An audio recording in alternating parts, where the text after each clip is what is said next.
سلام دوستان، خوش اومدید به کانال ما. در این قسمت از برنامه قصد داریم قدرت نظامی گارد جاویدان هخامنشیان را مورد بررسی قرار دهیم. پیاده نظام مهمترین بخش ارتش هخامنشیان را تشکیل میداد. این پیاده نظام در زمان کوروش از قلاب سنگداران، شمشیرزنان و نیزه‌داران و کمانداران تشکیل میشد. اما در زمان داریوش تغییراتی در آن ایجاد گردید. مهمترین تغییری که داریوش در ارتش هخامنشیان به وجود آورد ایجاد گارد جاویدان بود.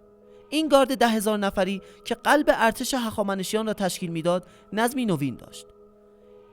این نیروی 10,000 نفری از 10 لشکر 1000 نفری تشکیل میشد.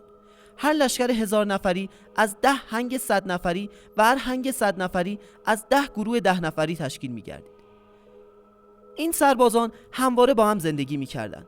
از قدرت جسمانی زیادی برخوردار بودند و به محض کشته شدن یکی از این افراد فرد دیگری با قدرت جسمانی زیاد جانشینش میشد.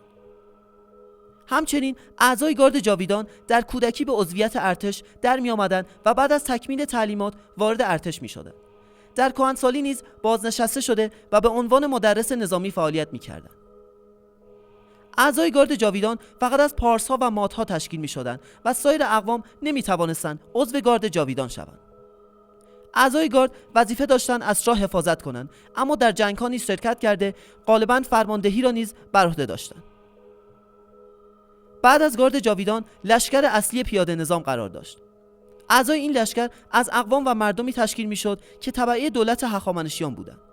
لیدی‌ها، سکاها، یونانیان، ترک‌ها و بابلی‌ها اعضای اصلی این لشکر بودند. پیشقراول پیاده نظام هخامنشی عرابرانان بودند.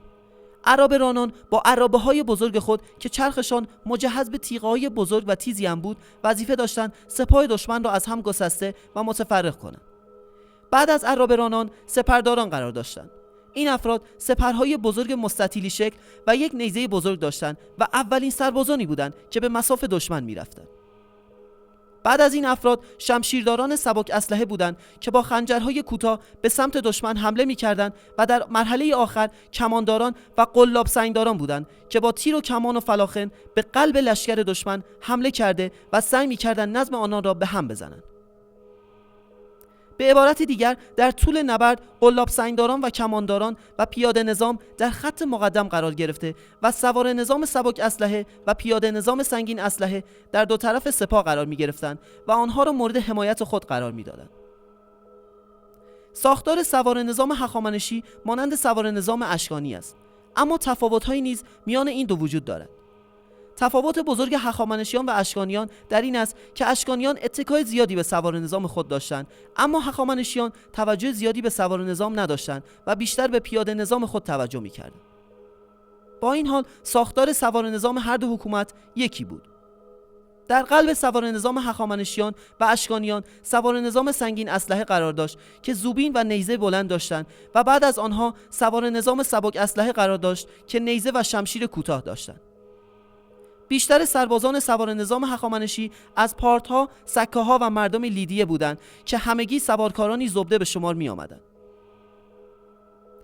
نیروی دریایی هخامنشیان در زمان داریوش کبیر ایجاد شد.